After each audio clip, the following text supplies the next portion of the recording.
Books are neatly stacked on every available surface. She's holding a lukewarm mug of tea, her expression thoughtful and tinged with a deep weariness that seems older than her years. What do you do when you're holding a piece of paper worth $6 million? And a promise that's worth infinitely more? That's not a hypothetical question. It's not one of those late-night what-if scenarios you debate with your friends over a bottle of cheap wine. For the last 6 months, it has been my reality. A reality that was completely shattered not by the money but by what the money revealed. My name is Clara, and I thought I knew my family. I thought I understood the concepts of love and loyalty. It turns out I was wrong. Painfully, devastatingly wrong.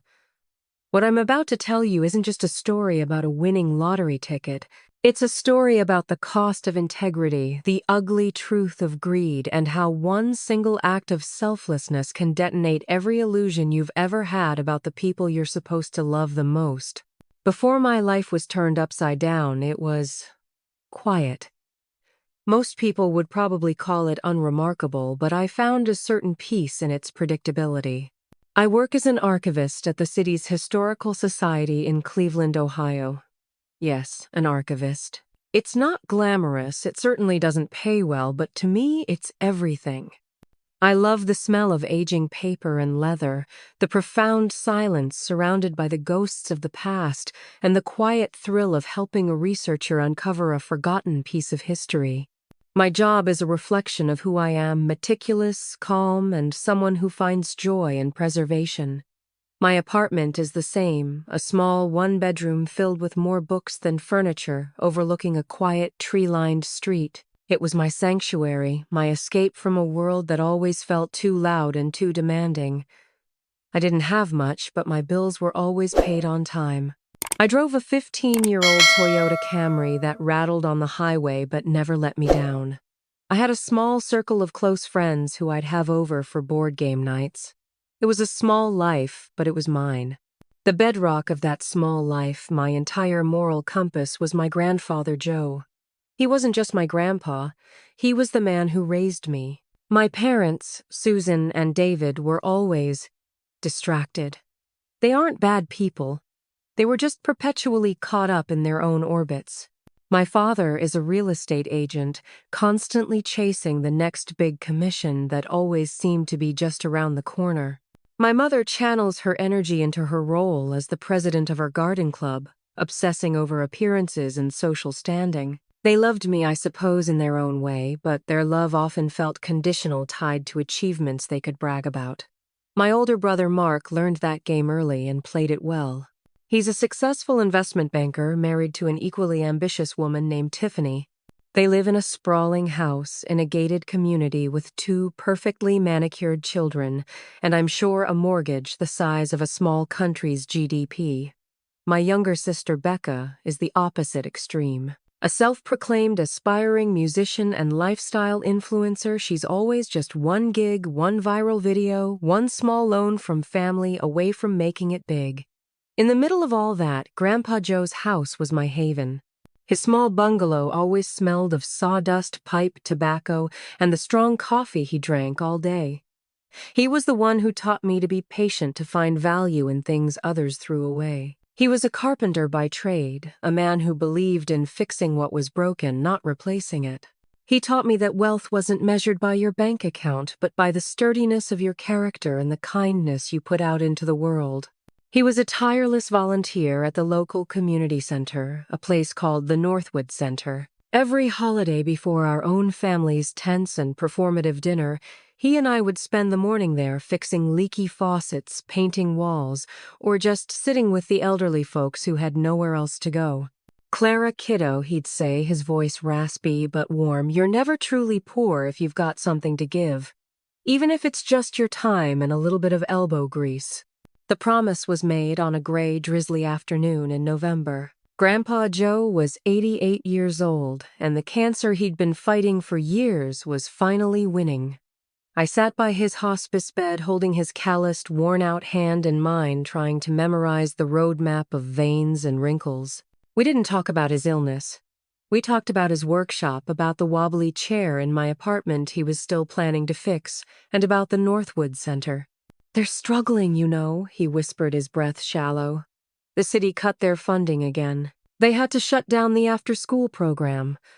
I could see the genuine pain in his eyes, not from his own body failing him, but from the thought of that place, his place, failing the community. In a sudden, overwhelming surge of emotion, the words just came out. "Grandpa," I said, my voice thick, "I promise you, someday if I can ever afford it, I'll help them. I'll make sure those doors stay open. I'll do it for you." He looked at me, a faint, tired smile touching his lips. He gave my hand a weak squeeze. "You're a good kid, Clara. Always were." It was the last real conversation we ever had. He passed away 2 days later. That promise became a part of me. It wasn't some idle vow. It was a covenant. For the next 5 years, I did what I could. I set up an automatic monthly donation of $40 from my meager paycheck to the center. I'd volunteer on weekends when I could. But I knew it was barely a Band-Aid on a gaping wound. Then came the Tuesday. An ordinary, forgettable Tuesday. I stopped at a convenience store on my way home from work to grab a carton of milk. On a whim, I bought a $2 Mega Millions ticket. I'm not a gambler by any means.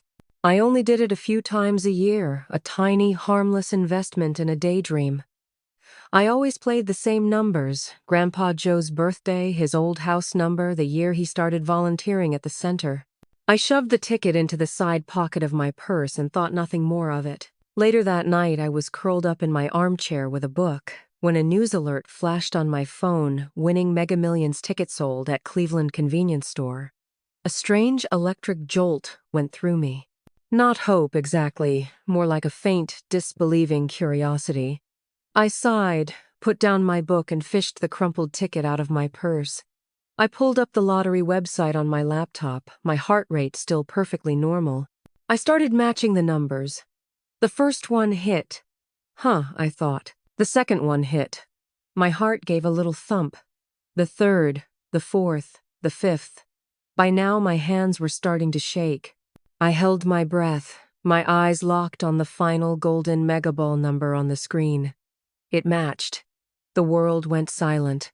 The only sound in my small apartment was the frantic, roaring pulse in my ears.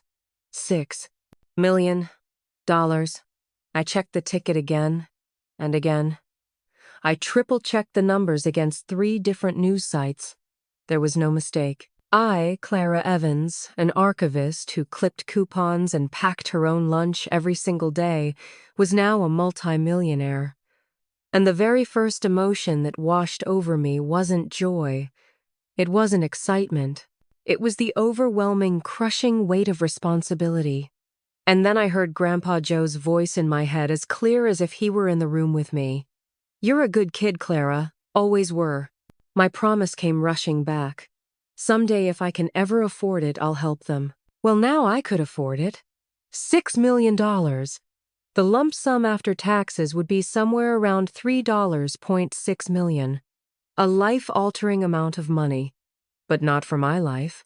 I didn't sleep a wink that night.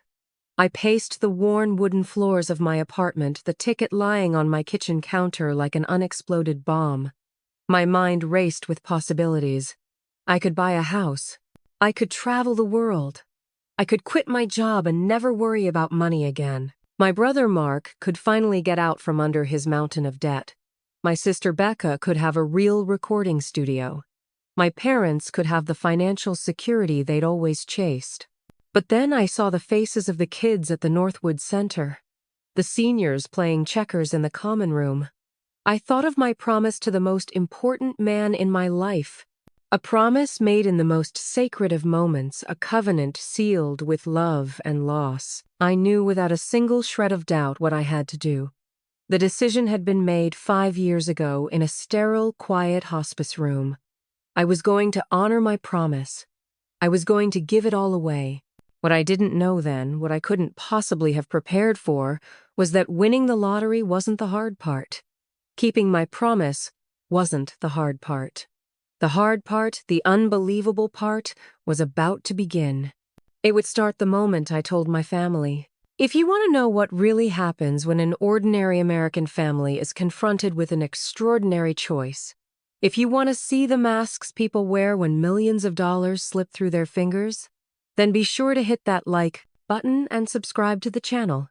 Because this story is just getting started, and I promise you it's unlike anything you've ever heard before. That first night after the shock wore off, a different kind of feeling settled in, a cold, clear-headed resolve. The winning ticket sat on my counter, illuminated by the faint glow of the street lamp outside my window. It no longer looked like a daydream. It looked like a tool, a set of blueprints. It was the means to fulfill the most important promise I had ever made, and I was not going to mess this up. My family. I loved them, but I knew them. I knew my mother's first question wouldn't be, "What will you do?" but, "What will people think?" I knew my father would immediately see it as the solution to his fluctuating income. Mark would see it as an asset to be managed his way, of course, and Becca would see it as an endless well from which to draw for her ever-changing artistic endeavors. Telling them felt like walking into a pack of hungry wolves with a stake strapped to my chest. They wouldn't understand my decision. They wouldn't even try. To them, giving away that kind of money would be an act of insanity. To me, keeping it would be a betrayal of everything my grandfather taught me to be. So I made my second big decision of the night. I would tell no one. Not yet. Not until I had a plan. A solid, legally airtight plan that no one could argue with, guilt me out of, or try to undermine. The next morning, running on nothing but stale coffee and adrenaline, I called in sick to work for the first time in 3 years. My hands were still trembling as I Googled top estate planning attorneys in Cleveland. I wasn't looking for the flashiest firm with a billboard on the interstate. I was looking for someone discreet, experienced, and frankly someone who looked like they wouldn't be easily flustered. I found him on the third page of search results, Arthur Vance, a partner in a small, respectable downtown firm. He had silver hair, kind eyes in his photo, and a biography that mentioned his pro bono work for local charities. He seemed steady. I called his office my voice, catching as I vaguely told his receptionist I had a significant and time-sensitive financial matter to discuss. Miraculously, he had a cancellation and could see me that afternoon. Walking into that law office felt like entering another dimension. The air was different. It smelled of expensive leather and quiet money. I sat in the waiting room, clutching my purse with the lottery ticket tucked inside a Ziploc bag, feeling like a complete imposter in my sensible cardigan and worn-out jeans. When Arthur Vance called my name, his voice was exactly as I'd imagined, calm and reassuring. He was in his late 62nd with a gentle demeanor that immediately put me at ease. "Miss Evans," he said, shaking my hand. "Please come in. What can I help you with today?" I took a deep breath, sat down opposite his enormous mahogany desk, and placed the ticket between us. "I believe I need to know how to claim this," I said, my voice barely a whisper. "And then I need to know how to give it all away." His eyes widened for just a fraction of a second as he examined the ticket. He picked it up carefully, looked at the numbers, and then looked back at me. Any surprise he felt was quickly masked by a professional calm. "I see," he said slowly, a thoughtful expression on his face. "Well, you have certainly come to the right place." For the next 2 hours, Arthur became my guide through a world I never knew existed. He explained my options with incredible patience. To avoid the media circus and, more importantly, the inevitable onslaught from my family, we would claim the prize through an anonymous trust. He explained how we would form a legal entity, a shell company of sorts that would be the official winner. My name would be attached to it, but it would be shielded from public record. He walked me through the tax implications, the staggering percentage that would go to the state and the IRS right off the top, leaving me with an estimated lump sum of $3,640,000. The biggest mistake winners make, he told me, his gaze serious, is telling people too soon. Or telling the wrong people. Money does strange things to relationships, Clara. It can be a corrosive agent. I nodded, feeling a wave of relief that my gut instinct had been correct. "I don't want this money to ruin my life," I said. I want it to honor my grandfathers. That's when we began to architect the second part of the plan, the foundation. Arthur explained that simply writing a check to the Northwood Center was not the wisest move. A sudden massive donation could be mismanaged or could cause its own set of problems. Instead, he proposed, we create a private charitable foundation. The Joseph Evans Memorial Foundation, he suggested, and I felt a lump form in my throat. This foundation would hold the entirety of the winnings. We would establish a board initially, just him and me, and create a clear mission statement focused on supporting youth and senior programs in underserved Cleveland neighborhoods with the Northwood Center as its primary but not sole beneficiary. We would set it up to provide a steady stream of annual grants, ensuring the money would last for decades, a permanent legacy instead of a one-time windfall. Now, Clara Arthur said, leaning forward, we need to talk about you. The foundation can be structured to pay you a reasonable salary as its executive director should you choose to run it. The thought was tempting, quitting my job, dedicating my life to this work. But I knew my family. A sudden career change and a new salary would raise too many questions. No, I said firmly. Not right now. For now, I need my life to look exactly the same on the outside. No salary. Nothing. I want every single cent after legal and administrative fees to go into the foundation's endowment. Arthur studied me for a long moment, a look of profound respect in his eyes. All right, he said. If that's what you want, that's what we'll do. I left his office with a heavy leather-bound folder and a clear set of next steps. The relief was immense, but so was the dread. The secret I was keeping was no longer just a winning ticket. It was a complex legal structure, a foundation, a whole new identity I had to hide. For the next few weeks, my life became a masterclass in deception. I'd go to my quiet job at the Historical Society, carefully cataloging brittle photographs and letters, my mind a million miles away, calculating endowment yields and reviewing trust documents. I'd spend my lunch breaks on the phone with Arthur, making decisions that involved staggering sums of money, then go back to my desk and listen to my coworkers debate whether to splurge on a $5 latte.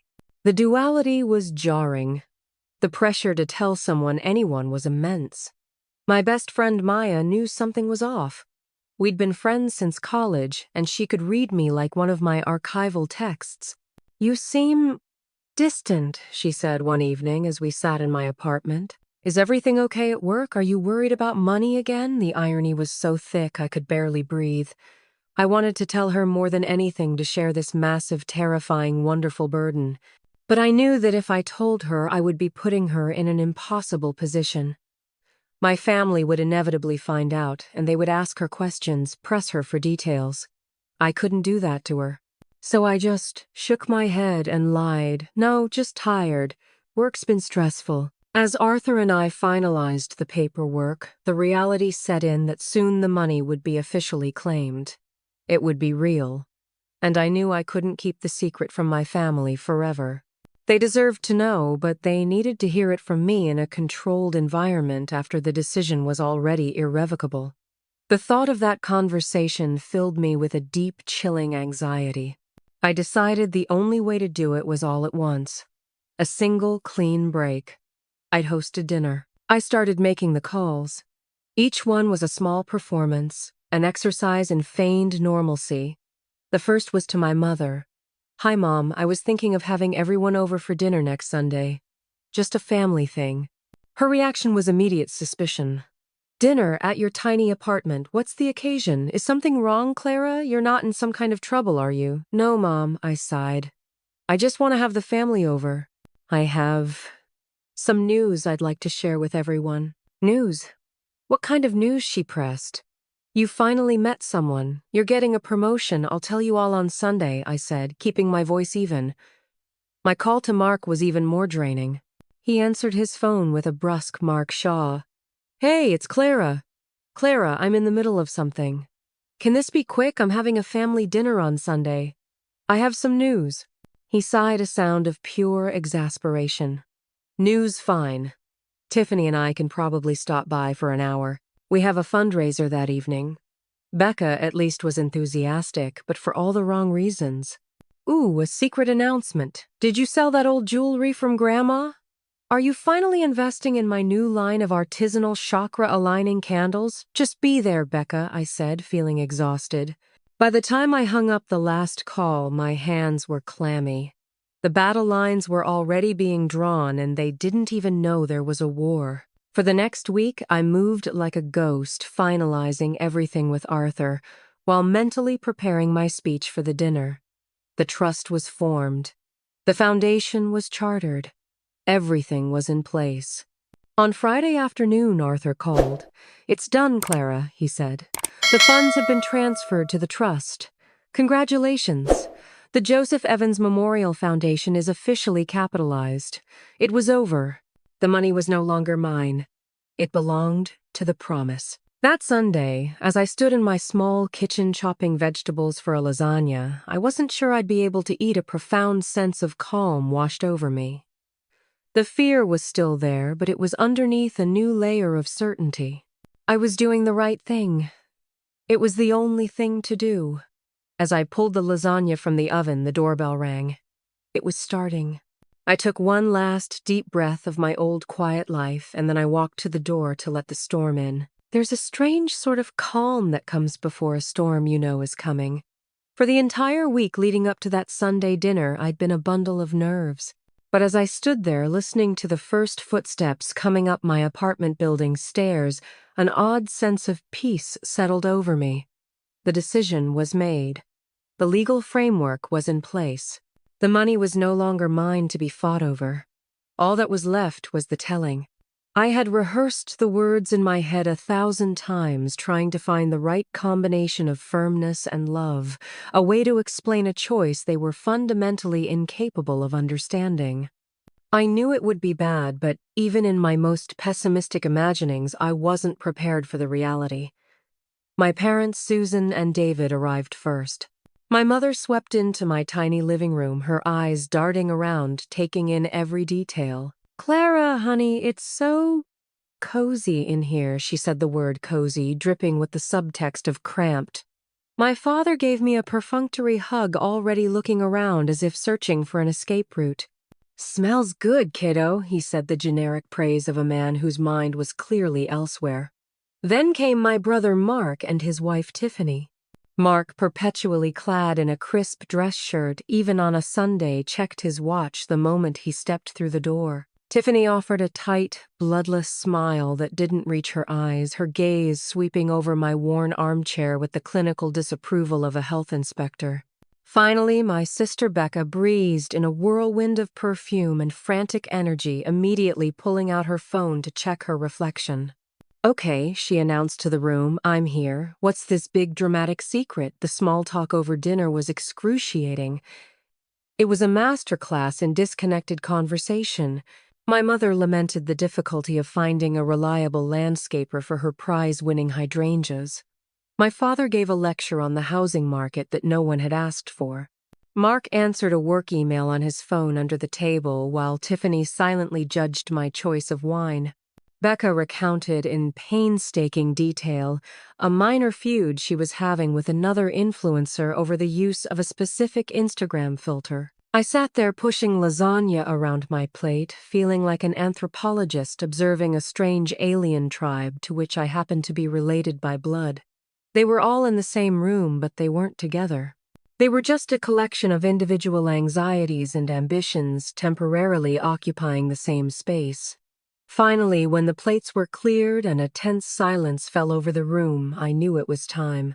I took a deep breath, my heart starting to pound against my ribs. "Thank you all for coming," I began, my voice steadier than I expected. "I know I was a little mysterious about why I wanted everyone here. There's something significant that's happened, and I wanted to tell you all at once."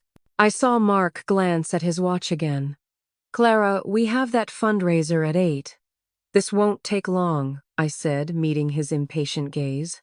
I decided to start with the part they could understand, the part that would, for a fleeting moment, make them happy. A few weeks ago, I bought a Mega Millions ticket. The atmosphere in the room shifted instantly. Becca snorted. Oh God, please don't tell us your big news is that you won $20. No, I said, letting the word hang in the air. It was the jackpot. $6 million.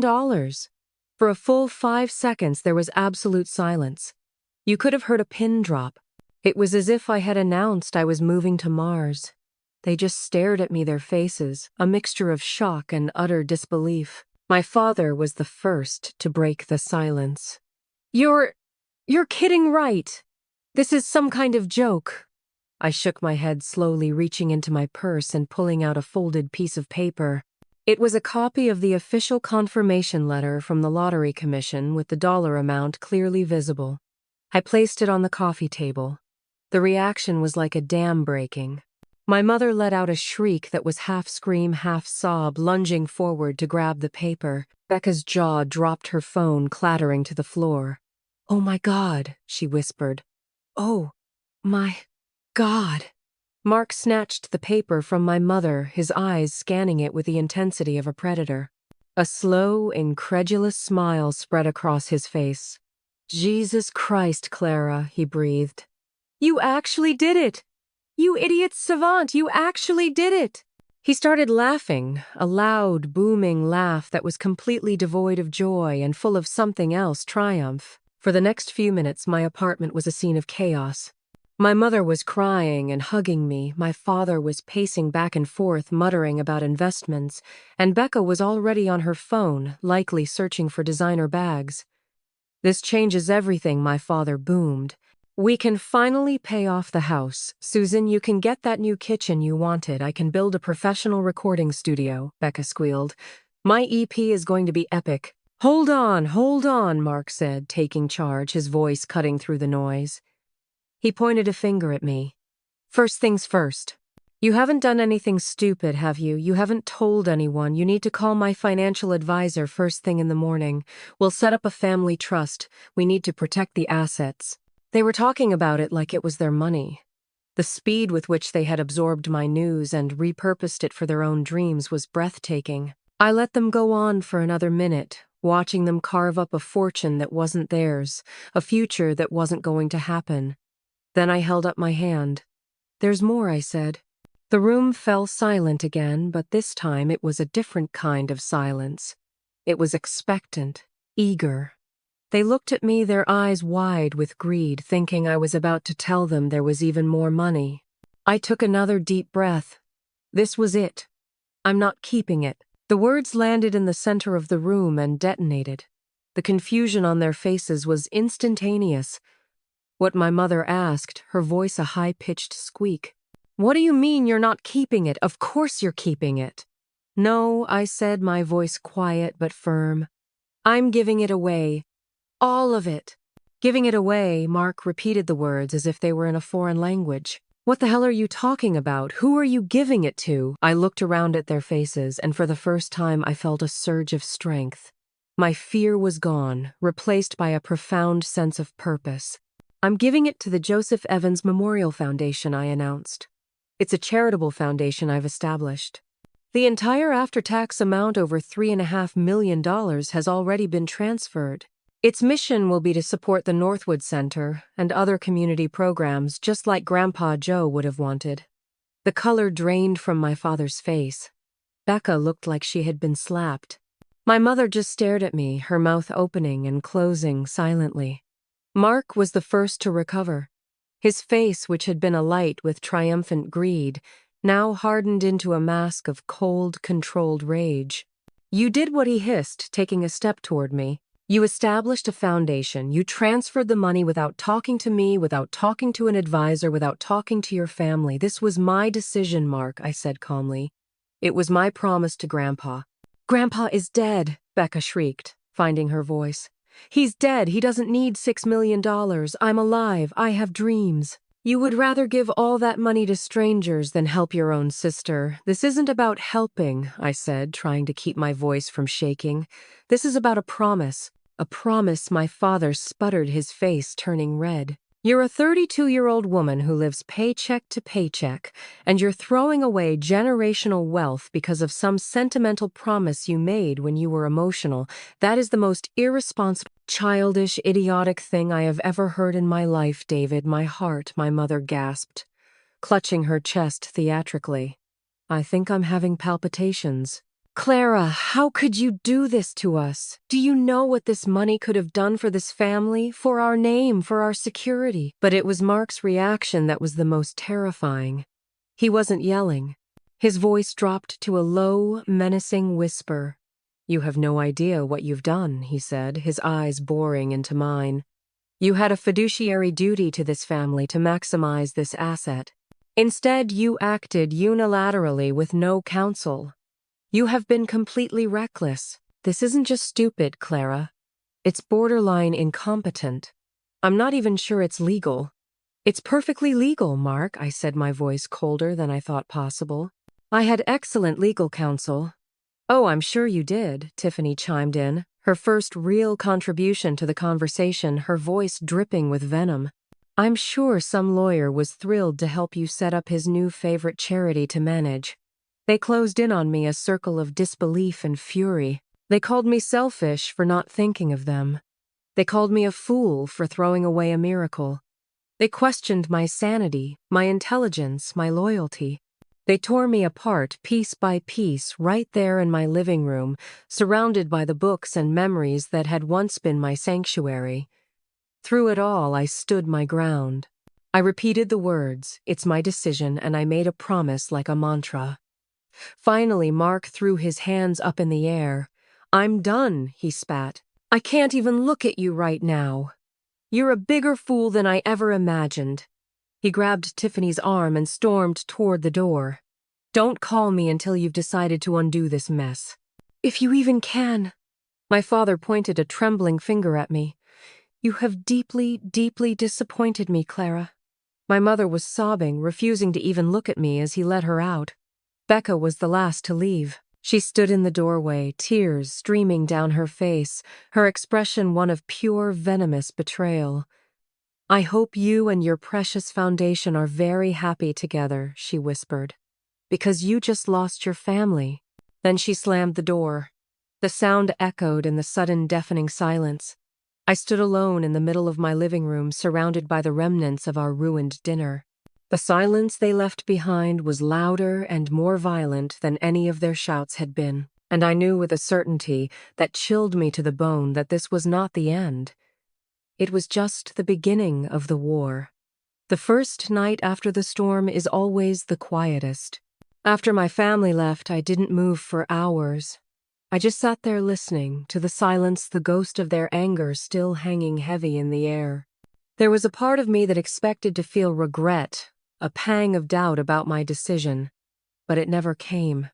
Instead, what I felt was a profound, bone-deep sorrow. It was the grief you feel when you realize something you thought was real and solid, like family loyalty, was just an illusion you'd been carrying around your whole life. I had always known we were different, that my values didn't align with theirs, but I had naively believed that somewhere underneath all the materialism and ambition there was a foundation of love. That dinner shattered that foundation into dust. I had lost my family just as Becca had predicted. Or maybe I was just now realizing I'd never truly had one in the first place. The quiet didn't last long. The siege began the next morning, not with a bang, but with a phone call. It was my mother. I almost didn't answer, but some lingering sense of daughterly duty made me press the green button. I was wrong to. It wasn't a call of reconciliation. It was the first wave of a calculated assault. "Clara," she began, her voice thick with manufactured tears. "I didn't sleep at all last night. My heart was fluttering. Your father had to check on me every hour. I just don't understand how you could be so cruel." "Mom, my decision wasn't meant to be cruel," I started, but she cut me off. "Not cruel. You dangle a lifeline in front of your family, a chance for us to finally be secure, to finally stop struggling, and then you snatch it away for a building for strangers. We're your blood. Don't you care that your father is working himself to the bone at 65, that I have to worry about every penny? This money could have given them a peaceful retirement. Instead, you chose a memory over your living, breathing parents. It's selfish, Clara. It's the most selfish thing I've ever seen. It was a masterfully executed guilt trip. Every word was designed to paint me as a cold, unfeeling monster who was actively harming her aging parents. I tried to explain to talk about my promise about Grandpa Joe's legacy, but it was like talking to a brick wall. She wasn't listening. She was delivering a script. The call ended with her sobbing that she couldn't talk anymore. The stress was simply too much for her condition. An hour later, the second wave hit. It was an email from Mark. There were no tears or emotional blackmail in his approach. It was cold, corporate, and terrifying. The subject line was simply, "Immediate action required." The email itself was a numbered list of his demands. 1. Cease all communication with your current legal counsel. 2. Provide me with all documentation related to the foundation. 3. Schedule a meeting with myself and my financial advisor, Charles Webb, to discuss mitigation strategies for your reckless decision. He had attached Charles Webb's business card and a link to an article titled, "Sudden Wealth Syndrome: How Lottery Winners Lose It All." It was an attempt to frame me as mentally unstable, a victim of a syndrome who needed her more intelligent, rational older brother to step in and save her from herself. I stared at the email, a cold knot of dread tightening in my stomach. This was more than just family anger. This was a coordinated attack. My mother was handling the emotional front, my brother the strategic and financial one. Throughout the day, his texts started. "Have you called Charles yet, Clara? The longer you wait, the harder this will be to unwind. This is your last chance to fix this before you do irreparable damage." He was treating me not like a sister, but like a rogue employee who had messed up a major deal. Becca's approach was predictably through social media. She didn't name me directly, but her Instagram story was a tearful black and white video of her strumming a guitar. The caption read, "Sometimes the people who are supposed to be your biggest supporters are the ones who crush your dreams the hardest. Sending love to everyone out there feeling betrayed today.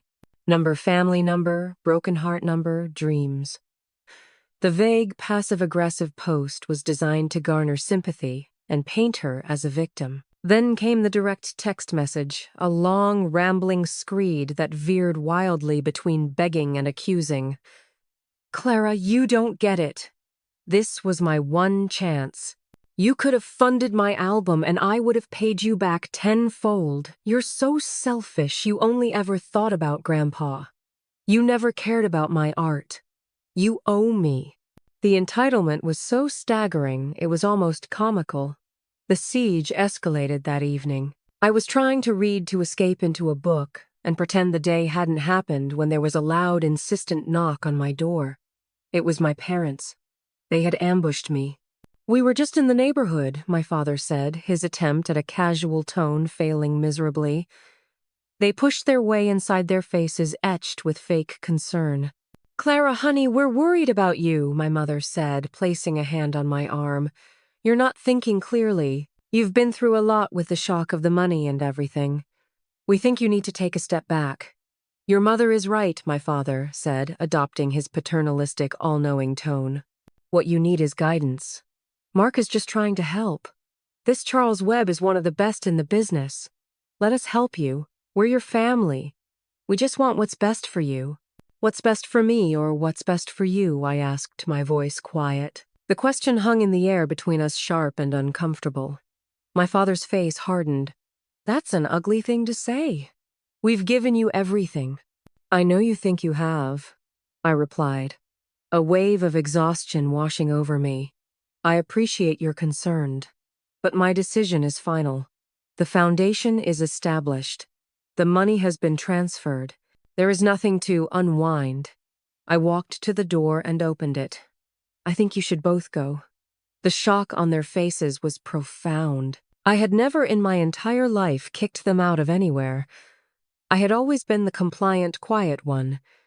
Seeing me stand up for myself, setting a clear boundary, was something they didn't know how to process.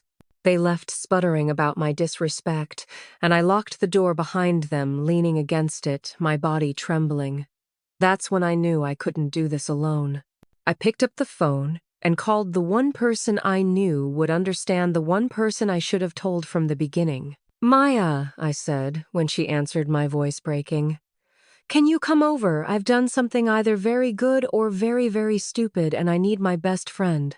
Maya was there in 20 minutes with a pint of ice cream and a bottle of wine. I told her everything. From the moment I checked the numbers to the moment I locked the door on my parents. I cried, I raged, I laid out the whole ugly story. When I was finished, she just looked at me, her expression not of pity but of fierce pride. "Wow," she said, shaking her head. "So let me get this straight. You honor the most important promise you ever made to the man who basically raised you and created a legacy that will help thousands of people for decades to come." "Yes," I whispered. "And your family is furious because you didn't give the money to them instead." "Yes." She took a long sip of wine. "Okay, just checking. Because for a second there, I thought you were the one who was crazy." She reached out and squeezed my hand. "Clara, they're not mad you gave the money away. They're mad you gave it to someone other than them. What you did was incredible. It was brave and principled and exactly what Grandpa Joe would have done." Hearing her say it, hearing that validation was like a cool drink of water in a desert. The next morning, armed with a renewed sense of purpose, I made my second call. I called Arthur Vance. I forwarded him Mark's email and told him about my parents' visit. I needed him to know what was happening. His response was calm and immediate. "Don't worry, Clara," he said, his voice, a soothing balm on my frayed nerves. "This is a predictable, if unfortunate, reaction. You have done nothing wrong and your legal position is ironclad. Do not respond to your brother. Let me handle it." I hung up the phone feeling lighter than I had in days. The lines had been drawn. My family had made it clear that they were now my adversaries, and I was starting to assemble my own army to fight back. They had tried guilt. They had tried intimidation. Now I wondered what would come next. I didn't have to wait long to find out. Their next move wasn't aimed at my conscience or my intelligence. It was aimed directly at my reputation. For a few days there was an eerie silence. After my conversation with Arthur, I followed his advice and blocked my family's numbers. Mark's aggressive emails went unanswered. The quiet was unsettling, like the feeling of the air right before a tornado. I tried to lose myself in work, to find comfort in the quiet, dusty histories that I spent my days preserving. These stories were simple, linear. A life was lived, documented, and filed away. My own life had suddenly become a messy, chaotic narrative that I no longer controlled. I knew they were regrouping, planning their next assault, and I was right. Their next move was more insidious and far more public than I could have imagined. They weren't just trying to bully me anymore. They were trying to erase my truth and replace it with their own. The first shot was fired in the one place I thought was safe, the place at the very heart of my promise, the Northwood Center. I got a call on a Wednesday afternoon from Eleanor Davis, the center's director. She was a kind, no-nonsense woman in her 60s who had worked with my grandfather for over 20 years. I considered her a friend. "Clara, dear," she said, but her voice was strained, lacking its usual warmth. "I'm calling because I heard the most peculiar rumor. I'm sure it's just a misunderstanding, but my phone has been ringing all morning." "A rumor? What kind of rumor, Eleanor?" I asked, a sense of dread creeping up my spine. She hesitated. "Well, your brother Mark called me, and then your mother. They told me that your family had come into a significant inheritance from your grandfather, and that the entire family had decided to make a substantial multi-million-dollar donation to the center in his name." I felt the blood drain from my face. They said what?" "They said they were all in agreement," she continued, clearly uncomfortable. "But that you, as the executor of this particular fund, were, well, the word they used was erratic. They said you were overwhelmed by grief and were making things difficult, that you were trying to create a complicated private foundation for your own vanity instead of just giving the money directly where it was needed. They made it sound like they were the generous benefactors and you were the unstable gatekeeper." I was speechless. The audacity, the sheer breathtaking dishonesty of it was stunning. They had stolen my act of charity and twisted it, recasting themselves as the heroes of the story and me as the villain. They weren't just trying to get the money anymore. They were trying to steal my grandfather's legacy and claim it as their own. Eleanor, that is a complete lie, I stammered, my mind reeling. I thought as much, she said, though I could hear a new note of caution in her voice. But Clara, they were very convincing. They're planning on coming down to the center tomorrow to discuss their philanthropic vision with me and the board. I thought you should know. Before I could even process that, the second front of the attack opened. I got a text from Maya. Clara, you need to look at Becca's Instagram, now. I pulled up her profile with trembling hands. Her latest post was a professionally shot photo of my entire family, my parents, Mark, Tiffany, and her, all smiling benevolently. The caption was a masterpiece of manipulative fiction. So humbled and excited to announce my family's new philanthropic project, the Evans Family Fund, dedicated to honoring my grandfather's memory by supporting the community he loved so much. It's been a challenging process getting it off the ground with many obstacles to overcome, but we believe in doing the right thing. Number family first, number charity, number legacy, number community. The comments section was a flood of praise. Your family is amazing. Such an inspiration. I saw comments from my parents' friends, from my brother's colleagues, from Becca's clueless followers. I was being erased. They were actively building a public narrative that I was not a part of one that painted me as an obstacle to their noble work. It was gaslighting on a grand public scale. My phone started to buzz with messages from old high school friends, distant cousins, my mother's garden club members. Heard about your family's amazing donation. Why so secretive? Is it true you're fighting your family over charity money? I felt sick to my stomach. This was their plan. To isolate me, to turn the community against me, to make me look so unstable and difficult that I would have no choice but to capitulate to their demands just to make it stop. My quiet, simple life was being publicly dismantled. That evening I did something I hadn't done in years. I drove to the small bungalow my grandfather had lived in. The new owners had repainted it, but the big oak tree he'd planted in the front yard was still there. I just sat in my car looking at the house and I let myself cry. I cried out of anger, out of hurt, but mostly out of a profound sense of loneliness. They were trying to take him from me too. They were trying to take the purest thing in my life, my love for him and the promise I made, and smear it with their greed. But as I sat there, another feeling began to bubble up through the sadness rage. A cold, hard anger. They were not going to win. This was not about money. This was about my grandfather's name. This was about my integrity. The next morning, I put on my most professional dress, pulled my hair back into a severe bun, and drove to the Northwood Center. I walked in to find my parents and my brother Mark sitting in Eleanor's office, looking for all the world like a delegation of esteemed philanthropists. They were sipping coffee, laughing, with a man I recognized as the chairman of the board.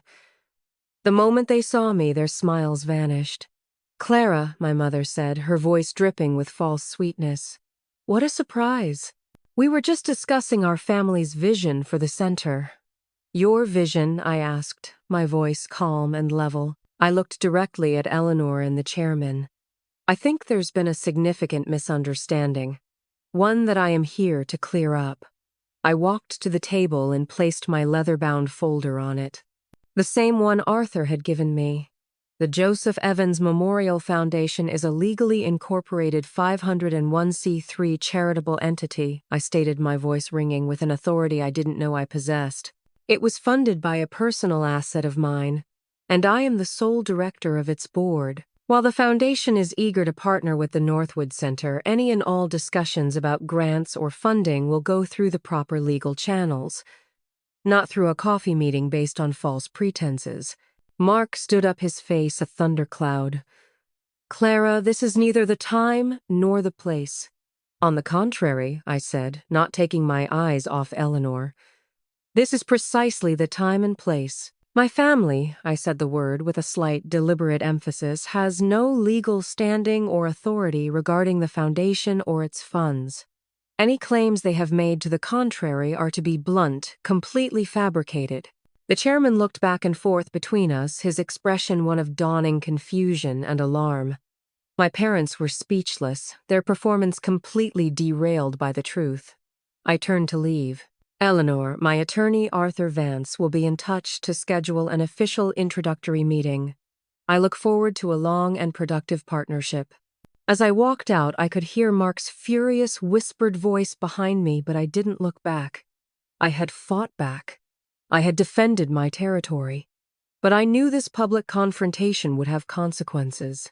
As I drove away, I called Arthur and told him everything. "They're trying to publicly discredit me," I told him, my hands gripping the steering wheel. "Then we will publicly credit you," he said calmly. "But first we draw a line in the sand. A legal line." That afternoon, a cease and desist letter was messengered to my parents, to Mark, and to Becca. It was drafted in cold, unforgiving legal language. It accused them of slander, libel, and tortious interference with the Foundation's business. It demanded they immediately retract all false public statements and cease all contact with any organization related to the Foundation. It warned them that any further action would result in a lawsuit. I had hoped the letter would be a shock to their system, a dose of reality that would make them back down. I should have known better. For people like my family, a line in the sand isn't a boundary. It's a dare. That letter wasn't a peace treaty. It was a formal declaration of war. And their next salvo came from a direction I never ever could have predicted, threatening to destroy not just my reputation, but my entire life. For about a week, the cease and desist letter seemed to work. The public post stopped. The phone calls ceased. The silence was heavy and ominous, like the deep indrawn breath before a scream. I allowed myself a sliver of hope that the legal threat had been enough, that they had finally realized the futility of their campaign and retreated. It was a foolish hope. They hadn't retreated. They had simply opened a new, far more treacherous front. They were no longer trying to bully me or outmaneuver me. They were trying to have me legally erased from my own life. The attack came through the mail. It was a thick, formal-looking envelope addressed to me from a law firm I didn't recognize, Hawthorne and Crane. Inside was a petition filed with the county probate court. My hands shook so badly I could barely read the words, but the legal jargon boiled down to one terrifying claim: my brother Mark Shaw, on behalf of my parents, was petitioning for an emergency conservatorship over my person and my estate. I read it again, and then a third time, the words blurring together into an incomprehensible nightmare. The document was a meticulously crafted work of fiction, a scholarly thesis on my supposed incompetence. It was filled with sworn affidavits from each of my family members. My mother's statement painted a picture of me as a fragile, emotionally unstable woman deeply traumatized by our grandfather's death 5 years prior. She claimed I had become reclusive and paranoid, that my decision to give away the money was not an act of charity but a manic episode brought on by the shock of sudden wealth. She described my behavior at the family dinner as erratic and delusional. My father's affidavit was just as damning.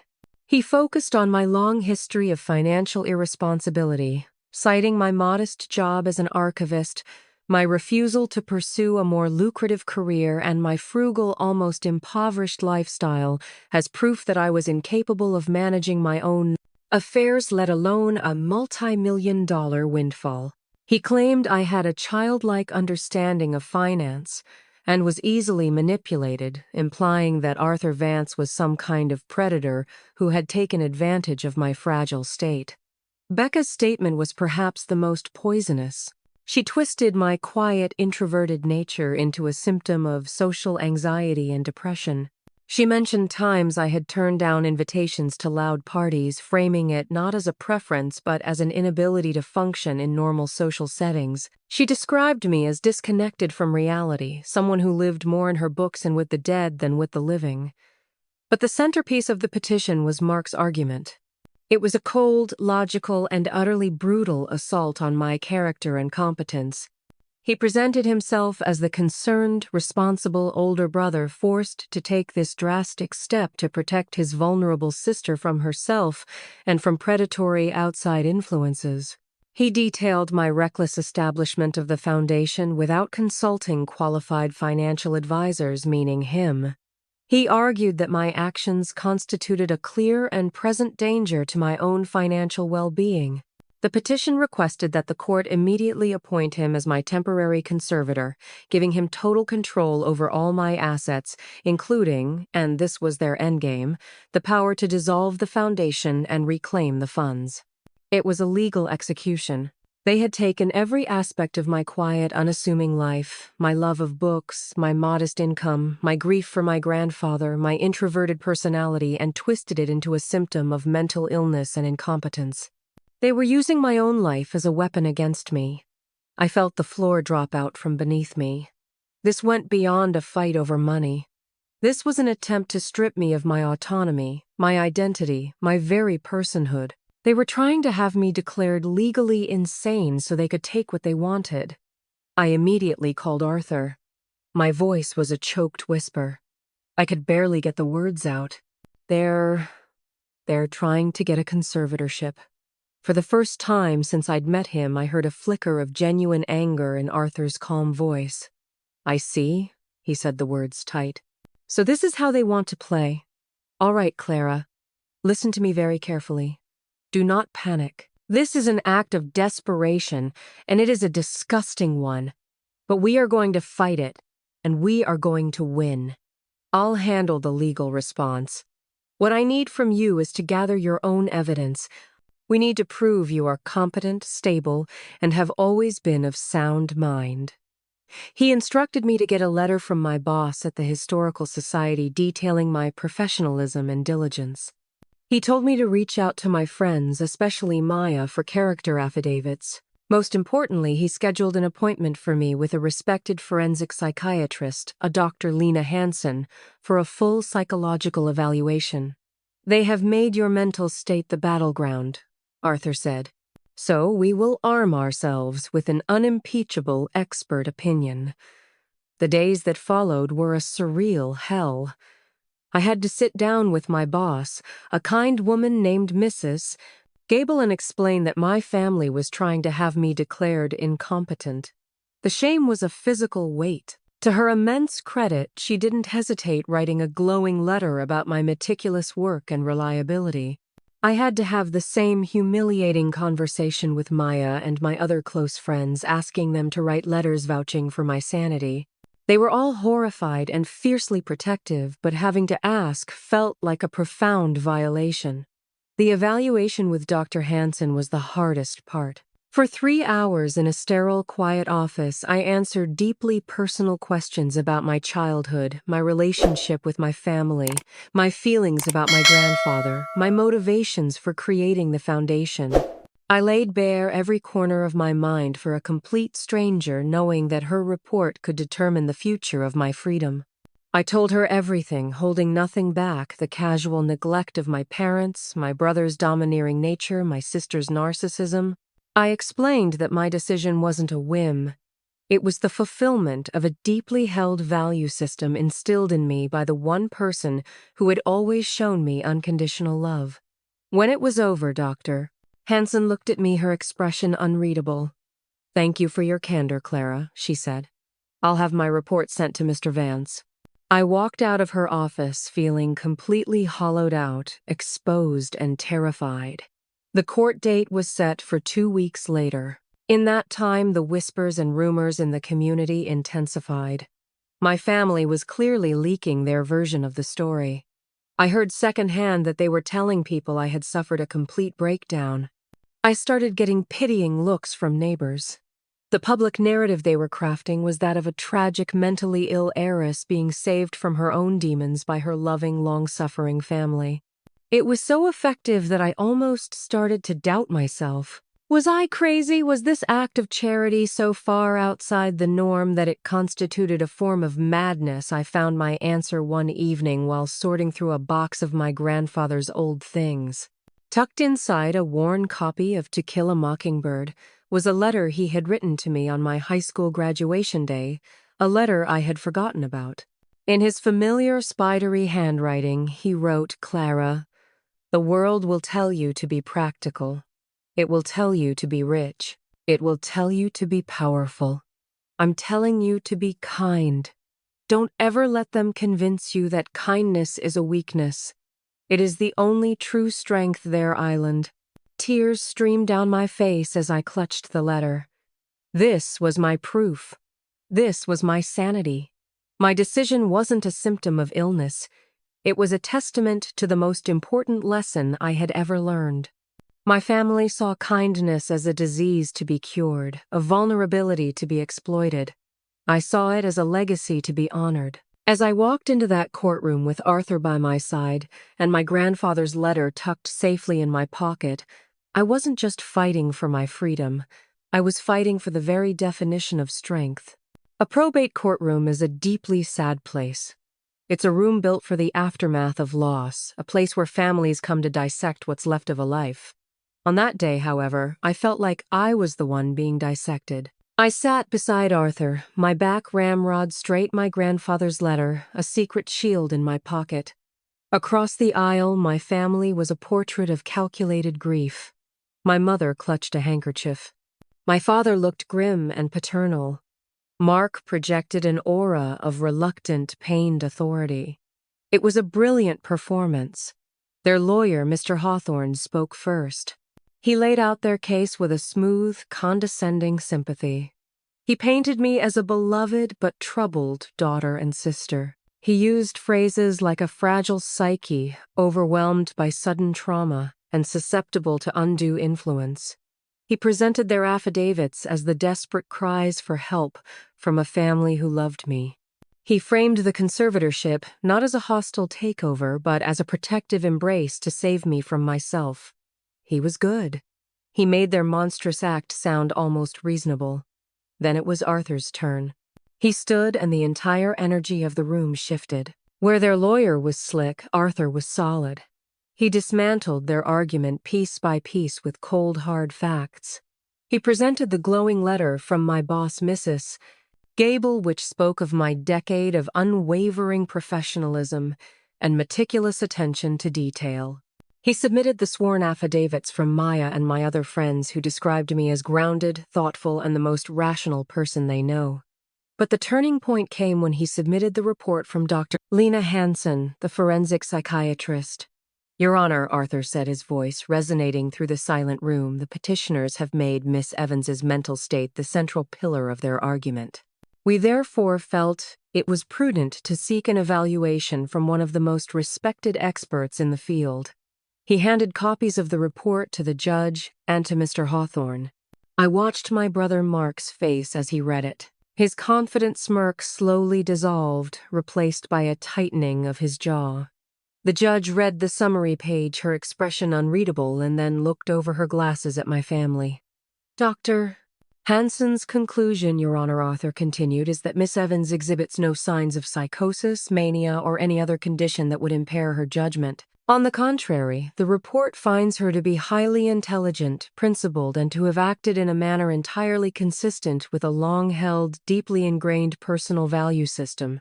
The report concludes, and I quote, Miss Evans's decision, while unusual in its degree of altruism, is not evidence of incompetence. Rather, it appears to be evidence of a remarkable and unwavering moral character." A ripple went through the courtroom. I saw my mother whisper frantically to my father. Mr. Hawthorne looked flustered for the first time. Arthur wasn't finished.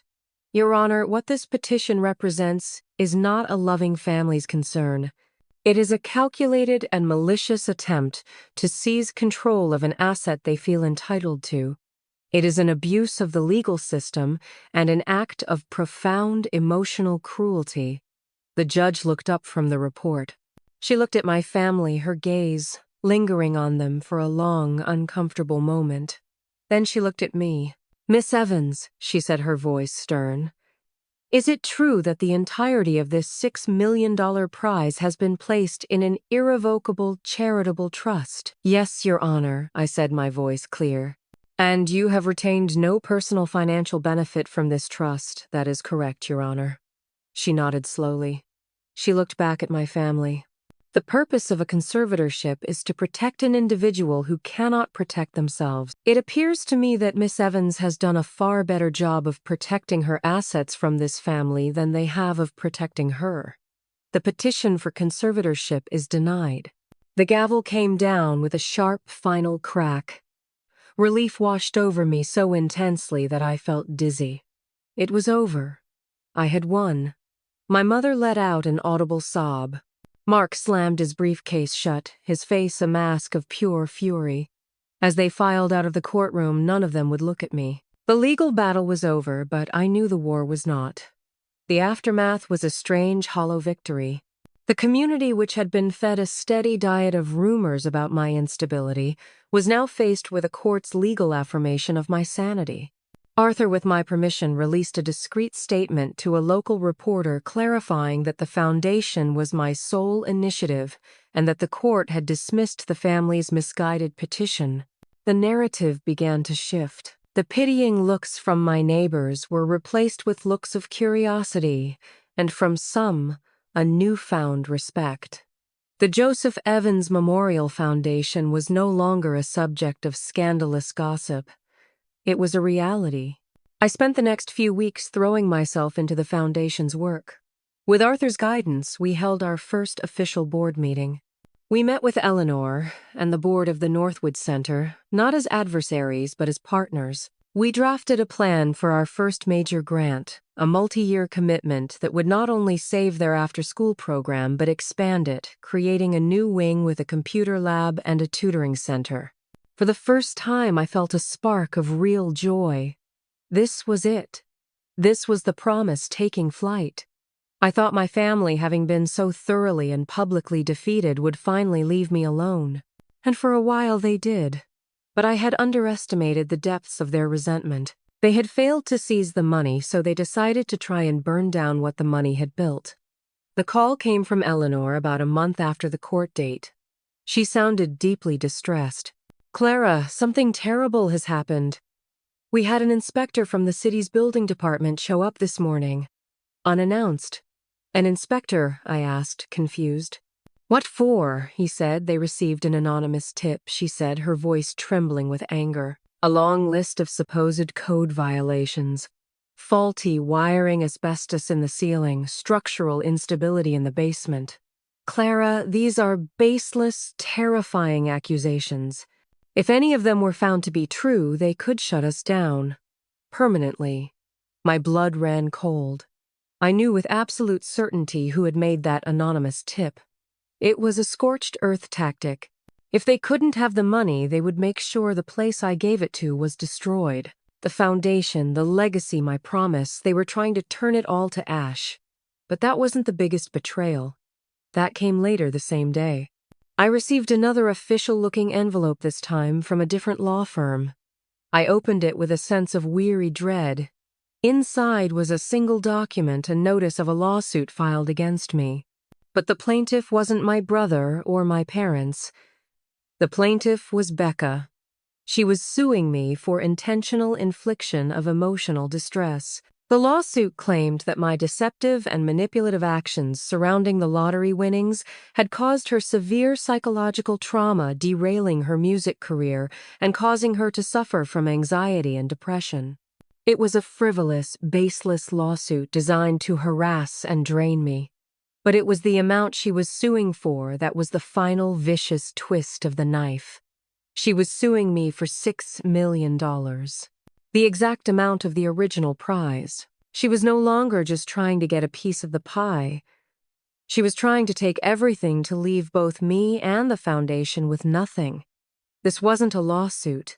It was an act of personal vengeance, a declaration that if she couldn't have her dreams, she would make damn sure I couldn't have mine either. There's a point you reach in a fight where the hurt and the shock burn away, leaving behind something cold, hard, and sharp. Becca's lawsuit was that point for me. The conservatorship attempt had been a brutal personal attack, but this was different. This was a perversion of the legal system, a cynical, shameless cash grab disguised as a cry of emotional pain.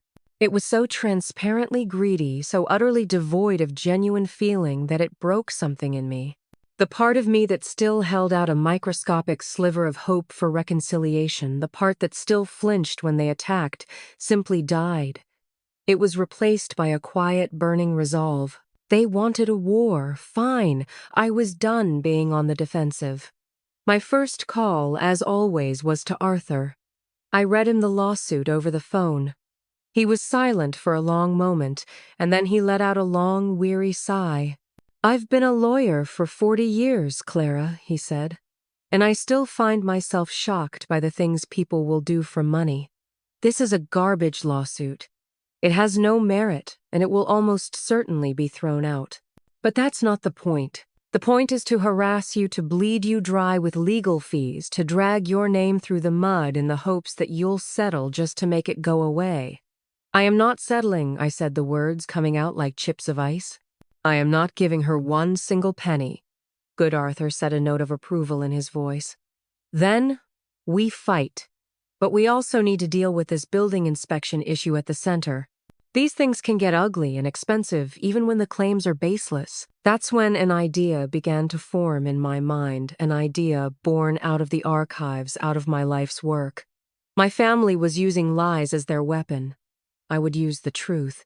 Not just the emotional truth, but the documented, verifiable, historical truth. For the next 2 weeks, I barely slept. During the day, I was the executive director of the foundation, working with Arthur and Eleanor to combat the city inspection. We hired our own independent structural engineer and an environmental testing firm to preemptively inspect the center. Their reports, as expected, came back clean, proving the anonymous claims were malicious fabrications. We submitted the reports to the city, along with a strongly worded letter from Arthur, suggesting the anonymous tipster might be guilty of filing a false report. The city investigation was quietly closed. It was a small victory, but it showed me that fighting back methodically and factually worked. At night, I became an archivist of my own family. My quiet, meticulous nature, the very trait they had used to paint me as incompetent, now became my greatest weapon. I started digging. I went through old family photo albums, letters, and emails. I wasn't looking for emotional ammunition. I was looking for a pattern. I was looking for proof. The lawsuit from Becca was my primary focus. Her claim rested on the idea that my actions had caused her emotional distress and ruined her promising music career. So I started researching her career. I spent hours online, not on her curated Instagram page, but in the digital archives of local newspapers, music blogs, and old social media platforms. What I found was a clear and undeniable pattern. Becca had a new dream every 2 years, each one requiring a significant financial investment from our parents or occasionally from me. There was the artisanal candle business she abandoned after 6 months after my parents bought her $5,000 worth of supplies.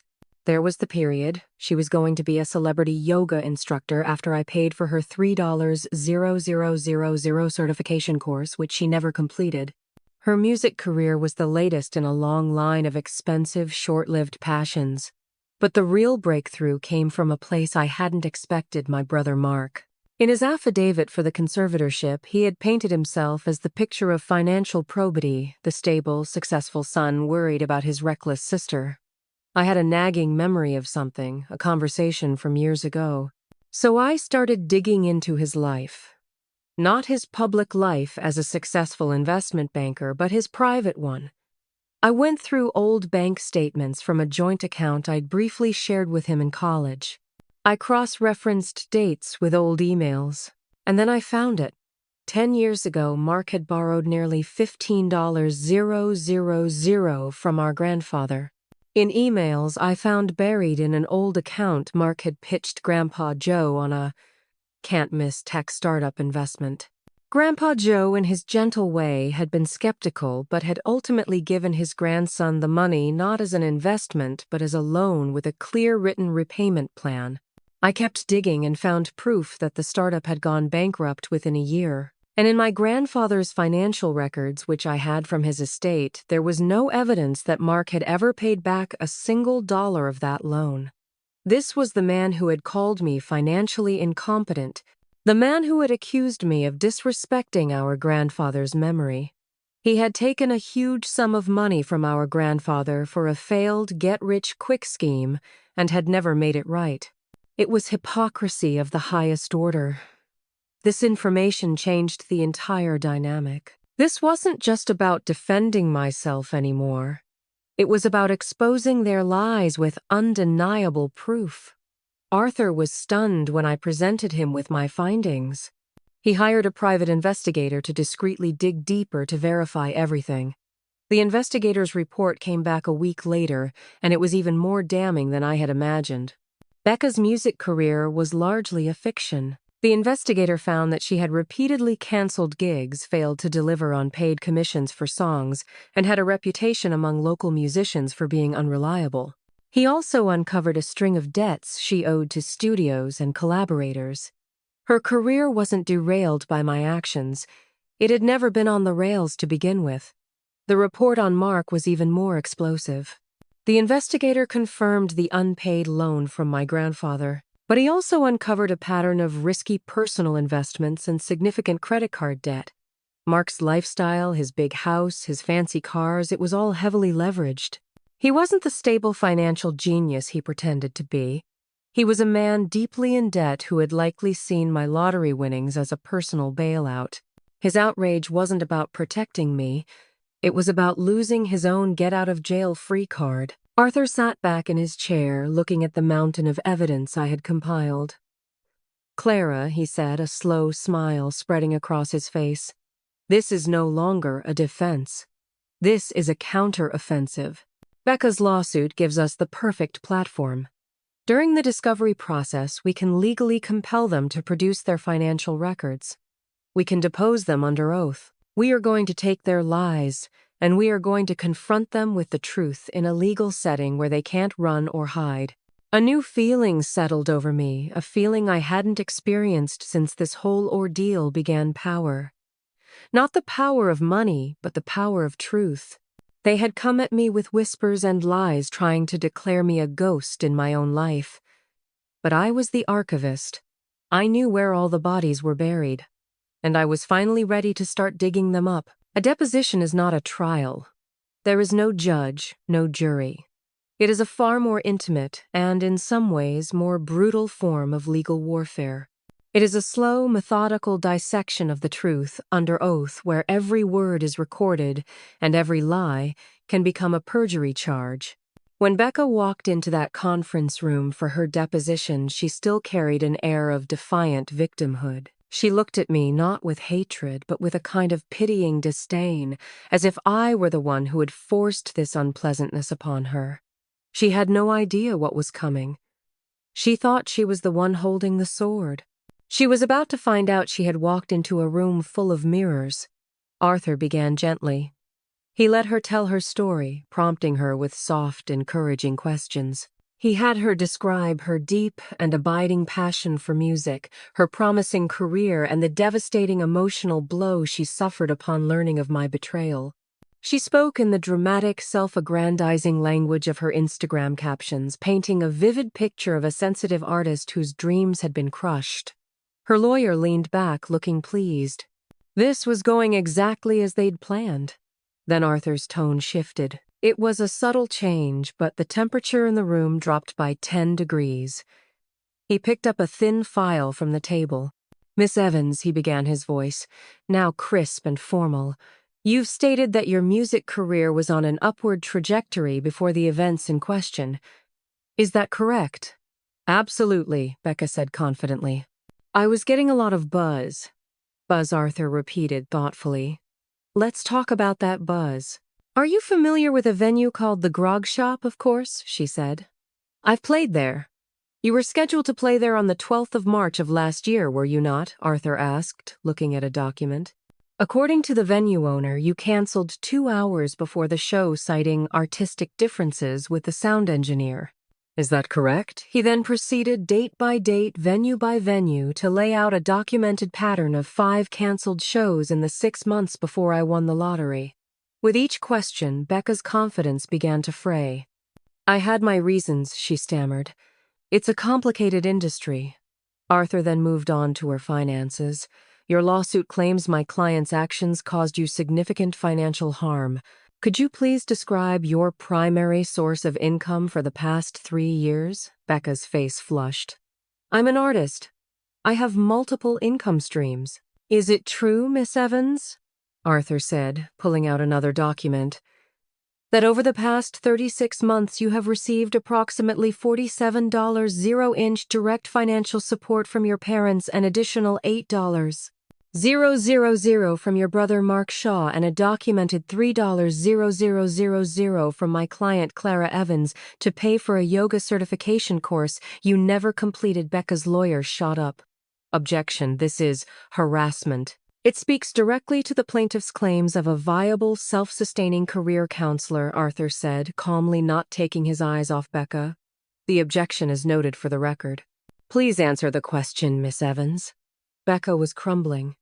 Her carefully constructed narrative was being dismantled fact by brutal fact. The deposition continued for another hour, with Arthur methodically presenting the evidence my research had uncovered. The unpaid studio bills, the angry emails from collaborators, the documented history of her financial dependency. Then Arthur saved the biggest blow for last. Miss Evans, let's talk about your grandfather, Joseph. You loved him very much, I'm sure. Of course I did, she said, her voice a resentful whisper. In your affidavit for the conservatorship hearing, you described my client as being obsessed with your grandfather to an unhealthy degree. Is that an accurate reflection of your opinion? Yes, she said defiantly. She was. Arthur slid a piece of paper across the table. It was a copy of an email. Could you please read the highlighted portion of this email aloud for the record, Miss Evans? Becca stared at the paper, her eyes widening in horror. It was an email she had sent to a friend a week after our grandfather's funeral, an email my investigation had uncovered. I can't, she whispered. Then I will, Arthur said. Thank God that's over. I'm so sick of everyone being so sad all the time. The only good thing is that Mom and Dad might finally sell Grandpa's old house.